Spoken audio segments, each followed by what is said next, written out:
The Pilots Body Federation of Indian Pilots has denied the Wall Street Journal report blaming Captain Sumit Sabharwal, commanding pilot of AI-171, of causing the Ahmedabad Air India crash. The American publication alleged Captain Sabharwal turned on the fuel cutoff switches to both engines of the Boeing 787-8 aircraft. The pilot's body demanded a detailed report of the crash and demanded that pilots should be made a part of the investigation team. Dismissing the Wall Street Journal report, Captain C.S. Randhawa, president of FIP, told ANI that the initial report by the Aircraft Accident Investigation Bureau does not mention anything about pilots activating the fuel cutoff switches to both engines.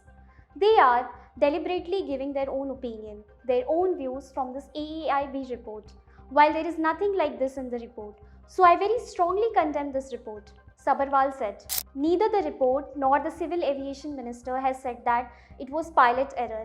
You must relate this to the incident of ANA NH985 which occurred on January 17, 2019.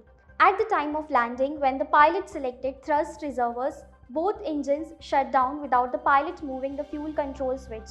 I'm quite clear that this is a repetition of the TCMA, throttle control malfunction, accommodation malfunction, and this needs a thorough investigation of the TCMA, he told the publication.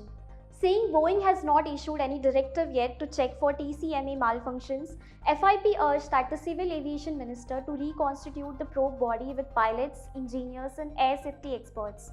What was ANA Flight NH985 incident?